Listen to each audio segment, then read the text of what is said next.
ko. Iniwanan ko.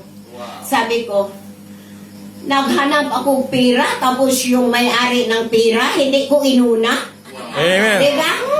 Kaya ngayon, isa na ako na missioner. Ang aking destination is Japan. Amen. Kasi may anak man ako doon, pwede man ko doon, tira, walay bayad. Kaya, every man lahat, kay anak ko. Ako ang nagpaaral niyan eh. Amen. Diba? Ako ang nagpaaral talaga. Kaya nagsikap ako noon, pero yun pala, pag may itanim ka talaga, may aanihin. Amen. Kaya ako natuwa talaga sa inyong lahat dahil nagkatipon-tipon tayong mga anak ng Diyos. Amen. Di ba? Inangkin na natin. We are the ambassador of our God. Amen. Jesus Christ, Lord of Lords. Amen. Di ba? King of Kings. Kasi may Christ na. Kaya Amen. siya ang King of Kings and Lord of Lords. Kaya yung mga anak ko, pag may magpunta sa balay, hindi pwedeng makauwi nga hindi ko gishiran ang Word of God. Amen. Oo, kasi bakit ako mahiya? Ang nag-utos sa akin, ang aking Diyos nga buhay. May-ari ng buhay ko. Oo. Amen. Kaya, shiran ko muna talaga. Tapos sabi nila, sige mami, sa mami, linggo. Dahil promise mo yan kasi sabi ra ba ni Lord, ang tumatanggap sa inyo ay tumatanggap sa akin. Amen. At ang tumatanggap sa akin ay tumatanggap sa nagsugo sa akin. Yan talagang sinabi ni Lord, di ba? Kaya, naku dahi, dili ka mo punta na magalit si Lord, baka hindi ka na makagising bukas. Mami naman. Ay, mami, uy. Pero, alam mo, namunga talaga yung pinakirapan ko para kay Lord. Siya ay isa ng misyonarya sa Aklan. Tatlong baryo yung inanuhan niya, Okay. Dinabuan, at saka Batu-Batu. Yung tatlo na. Kaya namunga na ako. Wow. God, talaga, glory to God talaga. Namunga ako. Kaya sabi nga nila, sabi nung anak ko, yung bunso ko nga nasa Dubai, Mama, bakit magpunta-punta ka pa ng Malaysia? Magpuyo na lang ka sa balay, uy. Padalhan ka naman lang namin panggastos mo. Bakit matakot ka? Bakit si Lord ang nag-uutos sa akin. Sabihan ko. Kaya ikaw na, mayroon man kahang victory din nga church. Mag-church ka din na kay aron marinig mo ang salita ng Diyos. Amen. Para ikaw ay tumibay. Bigyan ka ng blessing. Yung mga magbigay ka talaga sa church ng 10%. Basahin mo yung Malakay 3:10. Amen. Ano ko talaga, sabi nila, maunang wala mo yung mga pera kay dili man mo nagbigay sa may-ari ng pera. Nga, Amen. kung wala siya, anong maibigay sa inyo? Yang mga manager ninyo nga ayaw mo payag o linggo, mag-church kayo. Ano ba ang benefits na ibigay niya? Pag mamatay ka, buhay na walang hanggan, muadto ka dito sa kanyang kaharian. Oh, ang kanang tao nga imong unahin na ay benefits. Dito lang yan sa lupa na. Kaya sinabihan ko mga anak ko. Sabi ni Lord, mawawala ang langit at ang lupa. Amen. Ngunit ang aking salita ay hindi nagbubulag. Hindi. Matthew 24:35. Kaya Amen. talagang kailangan ka talaga mag-ano ka talaga kasi kahit wala kang grado, pag si Lord ang magbigay sa iyo ng wisdom, hindi ka mahiya ng tao kahit pag sino bang mga politician doon sa amin, hindi ako mahiya. Bakit mahiya ako sa kanila? Nilikha lang sila ni Lord. Ang aking Diyos ay Diyos ng lahat ng bagay. Kaya ako, i-appreciate din ako ang ginawa ng Diyos sa aking Amen. buhay. Nagpasalamat talaga ako nga isa ako na pinili niya. Kasi kung hindi niya ako pinili, wala ako dito sa Malaysia. Amen. Wala ako, hindi ko makita yung mga kagandahan ninyong mukha, kagwapuhan ninyong mukha. Wala. Oh, ilan na ba na? 10 Ganda mo. minutes na ba? Okay ba? Okay. Kasi, Gone. maganda, masarap kaya mag-share ng Word of God. Masarap talaga ang mag-share of Word of God. Doon, mayroon akong nanga-invite na naging leader na rin sila. Kaya yun ang sabi ko, Lord, sabi mo mamungag yun. Kaya namungag ako, Lord.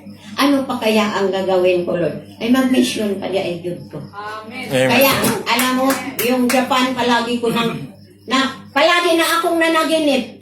Amen. Mayroon daw 7 katao, nag-sharean ko of Word of God, nag-Bible study ako, tapos ang nag-attend 7 kalalaki, puro lalaki. Kaya sabi ko, baka ito na ang mag-sponsor sa akin.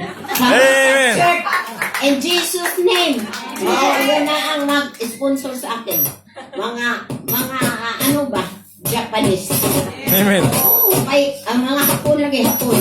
Kay bakit pinapanaginip sa akin? At saka yung building, nakikita ko na yung building nga nandun ako sa baba. Tapos sabi ko, Lord, bakit pinakita mo talaga sa akin? So may purpose talaga si Lord sa buhay ko.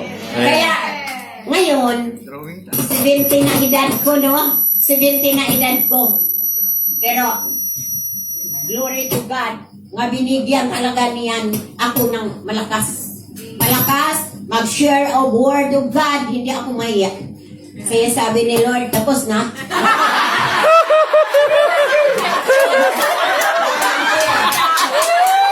Kahit doon na nagtatawanan sila, gumagaling doon ang inyo. In Jesus' name. Amen.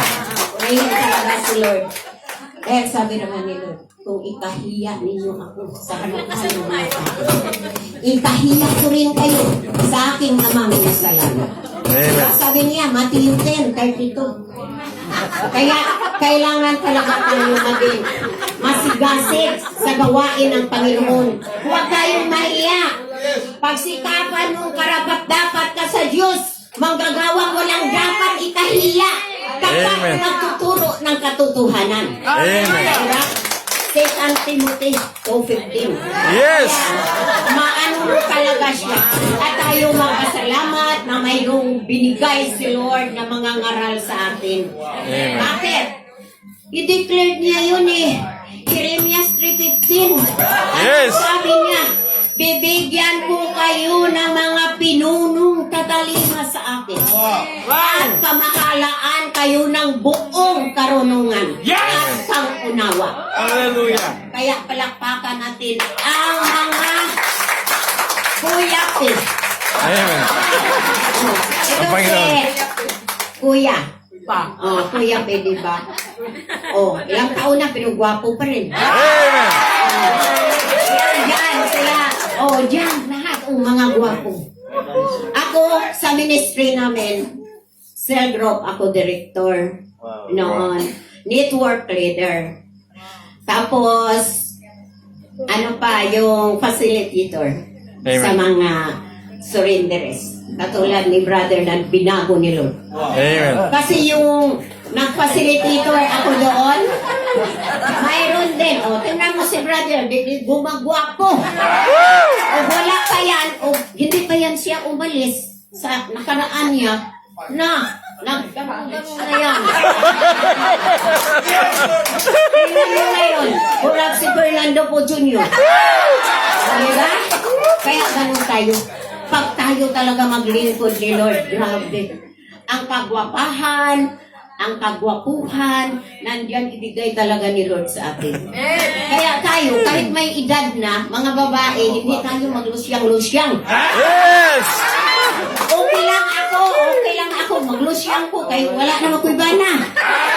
Kayo, may mga kuya pa kayo, kailangan magpagwapa, magpaganda, para anak kayo ni Lord eh. Diba? Anak kayo ni Lord, kailangan hindi tayo magpahirap-hirap. May-ari ng lahat, mayaman ang Diyos natin. Amen. Diba? Mayaman. Siya ang may-ari ng lahat. ang lahat, langit at lupa, ang lahat ng bagay dito sa mundo, siya ang may-ari. Tayo, ngayon, tayo ang mga pinili. Ay, sarap ang buhay natin. Amen. Kasi, anak tayo ni Lord. Kaya ang dami magsabi sa akin doon, Mami, model ka talaga. Bakit? Doon sa amin. Kasi tingnan nila kung ano talaga ako pag mag-church doon. Para kay Lord yun eh. Amen. I-wear ko talaga yung the best. At saka, magsapatos talaga ako. Yung the best. Kasi, yung anak ko sa Japan, siya ang nag-support lahat ng aking gabi. Amen. Siya lahat ang nag-support, wala ko gasto. Kay, siya pa ay magbigay sa akin ng pangkain ko. Yung tinanim. Damit, mga lotion, mga ano sa, mga nakita ninyo sa mga gamit ko ng isangla ng anak ko yung iba. Kasi, siyempre, ginamit ko. Di ba?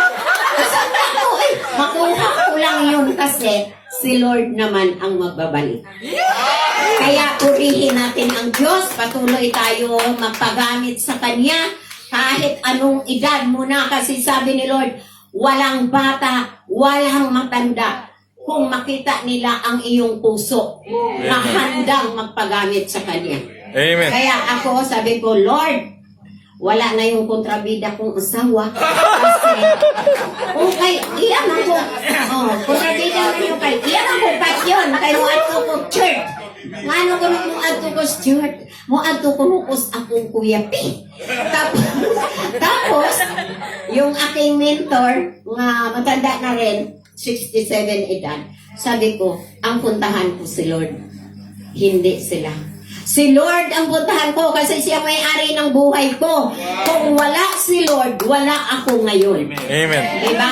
Kaya, pag uli, bukutan naman pag uwi ko. Akala ko, anuhin pa rin ako. Pag uwi ko, sabi niya, yung hindi pa rin yun namatay. 2012 yun namatay. Mabait. Sabi niya, Mer, kain na Mer. Ay, kakabait talaga pag si Lord talaga. Bakuhin talaga ang isip ng tao. Kaya yun, nagpatuloy ako, napagamit na ako ni Lord, nag-process na ako, missionary P. Amen. Glory to God. Galing din kayo. In Jesus' name.